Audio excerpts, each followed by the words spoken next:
अस्सलामुअलैकुम।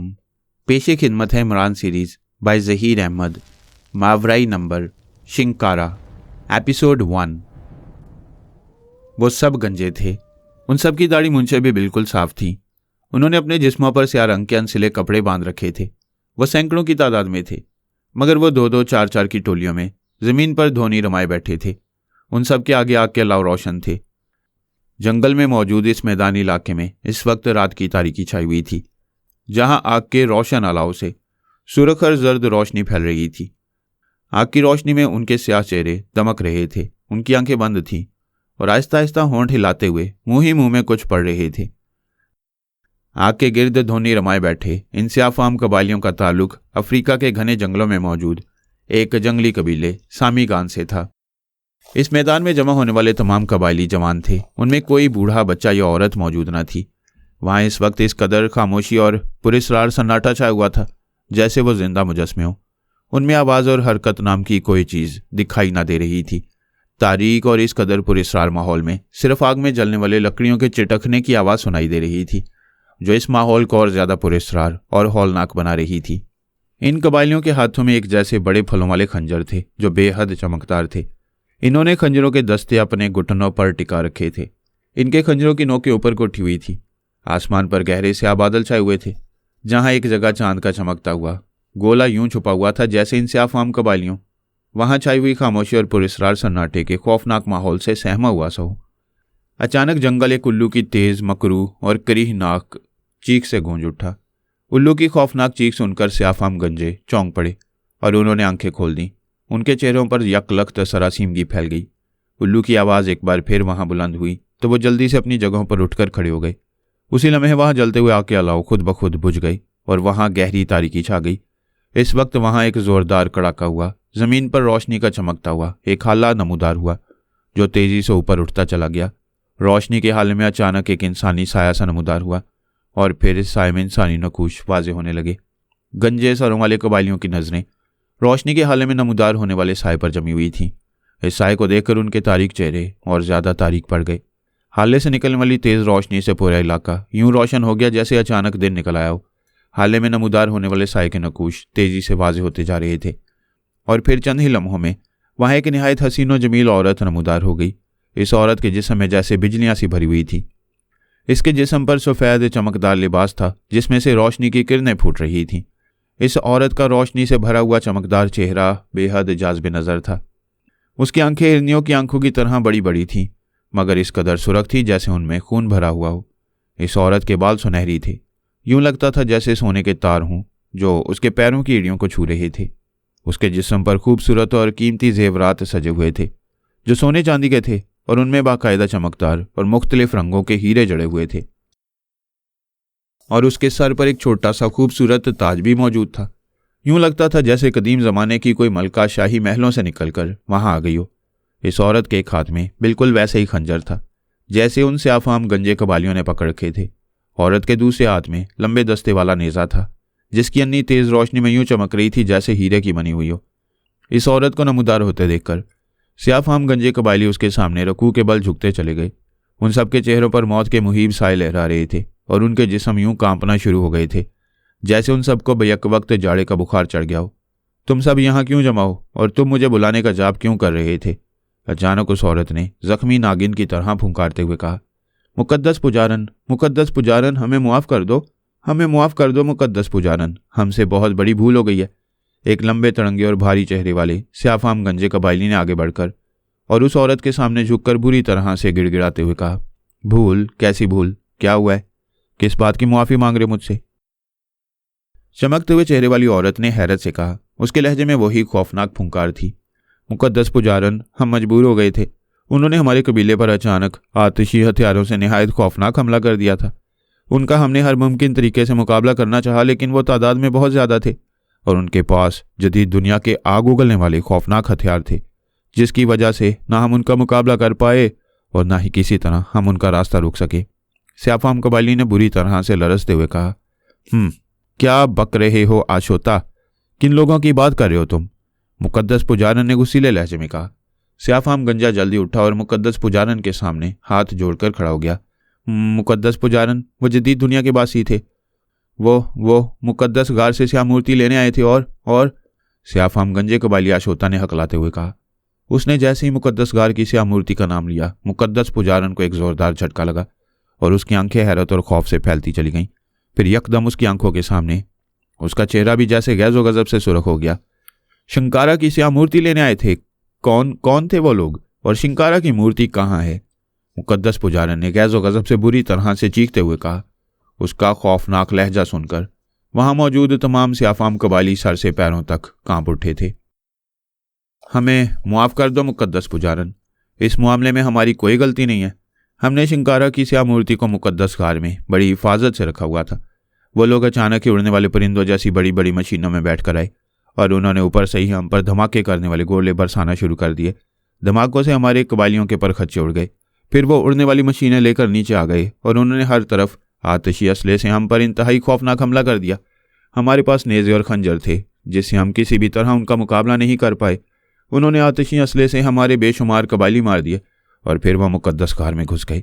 मुकद्दस गार में उन्होंने शिंकारा की मूर्ति के मुहाफिजों को भी हलाक कर दिया और फिर वह शिंकारा की मूर्ति लेकर दोबारा हम पर आग बरसाते हुए उन्हीं परिंदों जैसे उड़ने वाली मशीनों में बैठकर चले गए। आशोता लर्जा बरांदम अंदाज में जल्दी जल्दी कहता चला गया। उसकी तफसील सुनकर मुकद्दस पुजारन के जिस्म पर भी लर्जा तारी हो गया था। उसके चेहरे पर शदीद खौफ और दहशत के साए लहराने लगे। शिंकारा की स्याह मूर्ति को वो मुकद्दस गार से निकाल कर ले गए। ओह, ये कैसे हो सकता है? ये कैसे मुमकिन है? कौन थे वो लोग? कहाँ से आए थे वो?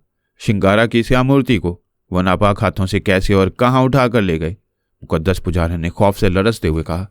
हम नहीं जानते, हम कुछ नहीं जानते मुकद्दस पुजारन। वो कौन थे और शिंकारा की मूर्ति को कहाँ ले गए हैं? आशोता ने उसी तरह लरसते हुए कहा। यह बुरा हुआ, बहुत बुरा। शिंकारा की स्याह मूर्ति अजनबी हाथ मुकद्दस गार से और उन जंगलों से निकाल कर ले जाने में कामयाब हो गए। मुकद्दस पुजारन ने बुरी तरह से चीखते हुए कहा। नहीं मुकद्दस पुजारन, वो शिंकारा की मूर्ति को जंगलों से बाहर नहीं ले जा सकते। उन्होंने शिंकारा की मूर्ति को मुकद्दस गार से निकालने के लिए खून की भीड़ भी नहीं दी। अगर वह शिंकारा की मूर्ति को इसी तरह जंगलों से बाहर ले जाने की कोशिश करेंगे तो शिंकारा की स्याह मूर्ति उन सबको जलाकर राख कर देगी। आशोता ने जल्दी से कहा। इसके बावजूद वह मूर्ति को जंगलों से बाहर ले जाने में कामयाब हो जाएंगे। मुकद्दस पुजारन ने करख्तगी से कहा। ऐसा नहीं होगा मुकद्दस पुजारन, ऐसा कभी नहीं होगा। शिंकारा की मुकद्दस मूर्ति इन जंगलों से बाहर नहीं जा सकती। अगर ऐसा हुआ तो हम सब गारी तारा कर लेंगे। मुकद्दस शिंकारा की कसम, हम सब गारी तारा कर लेंगे। आशोता ने बड़े जोशीले लहजे में कहा। गारी तारा? हाँ, अब तुम सबको गारी तारा ही करना होगा। तुम शालाक की शिंकारा की स्याह मूर्ति की हिफाजत नहीं कर सके। तुम्हारी मौजूदगी में अजनबी इंसान इस जंगल में आए और तुम लोगों को मारकर मुकद्दस गार में घुस गए। उन्होंने शिंकारा की स्याह मूर्ति को खून की भीड़ भी नहीं दी और उसे उठाकर ले गए। इस बात की खबर शालाक को यकीनन हो गई होगी। वो कहर व गजब का पैकर बनकर तुम सब पर टूट पड़ेगा और तुम सब पर इस कदर हौलनाक कहर तोड़ेगा कि मैं भी तुम्हें नहीं बचा सकूंगी। इससे पहले कि शालाक यहाँ आए और वह तुम पर कहर व गजब बनकर टूट पड़े, तुम अपनी मौत को आसान बना लो और गारी तारा कर लो। इसी में तुम्हारी भलाई और इसी में तुम्हारी निजात है। मुकद्दस पुजारन ने इंतहाई खौफनाक लहजे में कहा। तुम कुछ करो मुकद्दस पुजारन, तुम्हारे पास शालाक की महाताकतें हैं। उन ताकतों से काम लेकर उन सबको हलाक कर दो और उनसे शिंकारा की मूर्ति वापस ले आओ। हमें शालाक के कहर और गारी तारा से बचा लो। हम तुमसे रहम की भीख मांगती हैं। हम पर रहम करो, हम पर रहम करो मुकद्दस पुजारन। आशोता ने खौफ और दहशत से बुरी तरह लरसते हुए कहा। नहीं, अभी यह नामुमकिन है। मेरी तीसरी आंख देख रही है कि वो लोग शिंकारा की स्याह मूर्ति को जंगलों की हदूद से लेकर बहुत दूर चले गए हैं। मेरी ताकतें इन जंगलों तक महदूद हैं। जंगलों से बाहर जाकर मैं शिंकारा की स्याह मूर्ति को अब वापस नहीं ला सकती, बल्कि अब मुकद्दस शिंकारा की मूर्ति की वापसी नामुमकिन हो चुकी है, कतई नामुमकिन। मुकद्दस पुजारन ने सरसराते हुए कहा। उसकी बात सुनकर ना सिर्फ आशोता बल्कि वहां मौजूद तमाम स्याफाम गंजे कबालियों के जिस्मों पर थरथरी दौड़ गई। खौफ और दहशत से उनके स्याह चेहरे और ज्यादा स्याह हो गए। मुकद्दस मूर्ति जंगलों से बाहर चली गई। हमारी मुकद्दस शिंकारा को वो लोग जंगलों से ले गए। नहीं, ये नहीं हो सकता, ये कभी नहीं हो सकता। आशोता ने कपकपाते हुए कहा और वो लड़खड़ाते हुए कई कदम पीछे हट गया। उसकी आंखें खौफ और दहशत से फटी जा रही थीं, जैसे अभी हल्के तोड़कर बाहर आ गिरेंगी। तो क्या मैं झूठ बोल रही हूँ? मुकद्दस शालाक की मुकद्दस पुजारन शाताना तुमसे झूठ बोल रही है। बोलो, जवाब दो। उसकी बात सुनकर मुकद्दस पुजारन ने इंतहाई खौफनाक अंदाज में गुर्राते हुए कहा। नहीं, हम मुकद्दस शिंकारा की मुकद्दस या मूर्ति की हिफाजत नहीं कर सके, इसलिए हमें जिंदा रहने का कोई हक नहीं। इससे पहले कि मुकद्दस शालाक यहाँ आए और हम सब उसके हौलनाक कहर का शिकार हों। हम सामीगान कबीले के जंगली खुद को गारी तारा की सजा दे रहे हैं। अशोता ने अचानक तेज आवाज में चीखते हुए कहा और हाथ में पकड़ा हुआ खंजर अपनी गर्दन पर रख लिया। फिर उसने अचानक चीखकर गारी तारा कहा और खंजर अपनी गर्दन पर फेर लिया। उसने गर्दन पर खंजर इस कदर जोर और तेजी से चलाया था कि उसकी शाह रग एक झटके से कट गई। खून फवारे की तरह उबला और वो कटे हुए शैतीर की तरह उलट कर गिर पड़ा और बुरी तरह से तड़पने लगा। उसके हलक से खुरखुराहट की तेज आवाज निकल रही थी। उसे गारी तारा का नारा लगाते और अपनी गर्दन पर इस तरह खंजर चलाते देखकर दूसरे कबाइलियों ने भी गारी तारा के नारे लगाते हुए अपनी गर्दनों पर खंजर चला दिए और जमीन पर गिरकर माहिए बेआब की मानिंद तड़पने लगे। उनकी गर्दनों से निकलने वाले खून से मैदान की जमीन तेजी से सुरख होती जा रही थी। यह मंजर इस कदर रूह फरसा और हौलनाक था जिसे देखकर अच्छा भला होशमंद इंसान भी यकीनन खौफ और दहशत से कांप उठता। अच्छा किया जो इन्होंने खुद को गारी तारा की सजा दे दी। अगर ऐसा ना करते तो मुकद्दस शालाक इन पर, इनके बच्चों, बूढ़ों और इनकी औरतों पर इस कदर हौलनाक कहर तोड़ता जिससे इनकी नस ने भी कांप उठती। मुकद्दस पुजारन के हलक से गुराहट भरी सफ़ाकाना आवाज निकली। उसी लम्हे जंगल की तरफ से किसी के कदमों की आवाज़ सुनाई दी। मुकद्दस पुजारन ने चौंक कर और पलट कर देखा तो दरख्तों के पीछे से एक बूढ़ा कबाइली आता दिखाई दिया। उसका भी सर गंजा था, अलबत्ता उसकी दाढ़ी मूंछों के बाल बेतहाशा बड़े हुए थे और बर्फ की मानंद सफ़ेद थे। उसने भी अपने कबीले का मखसूस स्याह लिबास पहन रखा था। बूढ़ा होने के बावजूद वह जवान मर्दों की सी चाल चल रहा था। हाथ में उसने कबाइलियों वाला मखसूस खंजर थाम रखा था। वह मुकद्दस पुजारन के करीब आ गया और फिर उसकी नज़रें मैदान में अपने कबीले के अफराद की लाशों पर पड़ी तो वह वहीं ठिठक कर रुक गया। गारी तारा? क्या इन्होंने गारी तारा कर लिया है? बूढ़े ने खौफ से थर थर कांपते हुए कहा। हाँ सरदार ज़काटा, इन्होंने मुकद्दस शाला के कहर से बचने के लिए गारी तारा कर लिया है। शिंकारा की स्याह मूर्ति की हिफाजत ना करने वालों का यही अंजाम होना चाहिए, मुकद्दस पुजारन ने बड़े सख्त लहजे में कहा। बूढ़ा सरदार उनकी बात सुनकर पुरख्याल अंदाज में गर्दन हिलाने लगा। अच्छा हुआ सरदार ज़काटा तुम यहाँ आ गए। हमें बताओ असल मामला क्या है? गैर मुतल्लिक अफराद जंगल में कैसे दाखिल हुए थे? वह शिंकारा की स्याह मूर्ति को क्यों और कहाँ ले गए हैं? मुकद्दस पुजारन ने चंद लम्हे तवक्कुफ के बाद बूढ़े सरदार ज़काटा से मुखातिब होकर पूछा। अजीम शालाक की पुजारन शाताना, मैं उन्हीं लोगों का पता करने के लिए मुकद्दस कार में गया था। वो मुहज़्ज़ब दुनिया के बासी थे। बूढ़े पुजारी ने मुकद्दस पुजारन शाताना को वही तफसील बता दी जो आशोता उसे पहले ही बता चुका था। ये तफसील कबीले का नायब सरदार आशोता हमें बता चुका है। तुम बताओ उन लोगों का ताल्लुक किस कौम और मजहब से था? वह शिंकारा की स्याह मूर्ति को क्यों और कहाँ ले गए हैं? क्या वह शिंकारा की अहमियत से वाकिफ थे? मुकद्दस पुजारन ने सर झटक कर गुस्सीले लहजे में पूछा। मेरे इल्म के मुताबिक उनका ताल्लुक मरहट्टा अक़वाम के पेशवाओं से है। यहाँ से बहुत दूर जदीद और मुहज़्ज़ब दुनिया का एक एशियाई मुल्क काफरिस्तान है। काफरिस्तान के शुमाल मगरिब में संबाला नामी एक जंगल है, बहुत बड़ा और घना जंगल। उस जंगल में बड़े पेशवाओं का एक बड़ा पेशवा बरसों से शैतान की पूजा कर रहा है।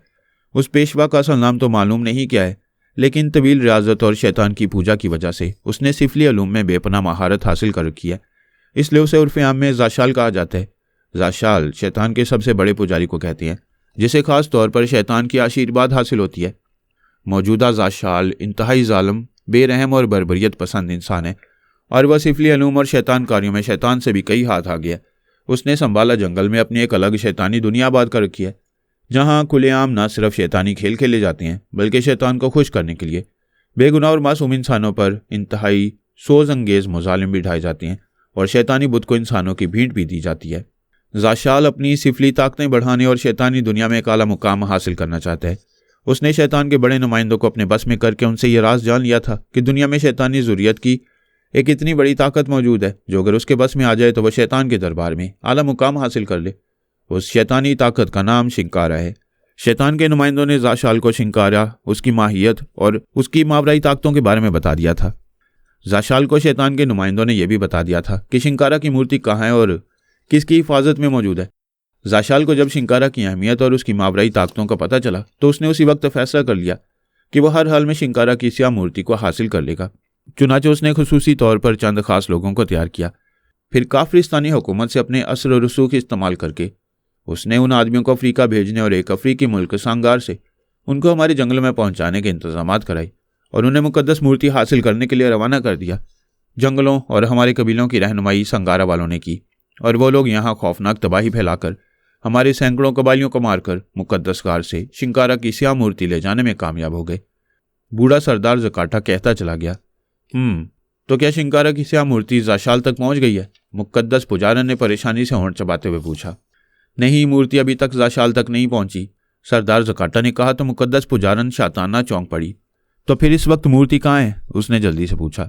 जो अफराद शिंकारा की स्या मूर्ति ले गए हैं वो इस वक्त उड़ने वाली एक बहुत बड़ी और लंबी मशीन में सवार हैं। मूर्ति उनके पास है, लेकिन सरदार ज़काटा कहते कहते रुक गया। लेकिन क्या?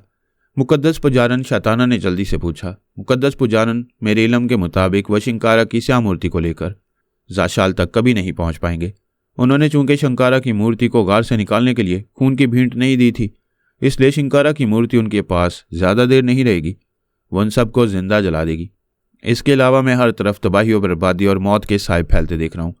आग और खून में डूबी हुई सुर्खी हर तरफ छा रही है। जंगल जलकर राख हो रहे हैं, पहाड़ फटकर बिखर रहे हैं, आसमान पर स्याह चादर फैल रही है और हर तरफ इंसानी लाशों के ढेर लगते जा रहे हैं।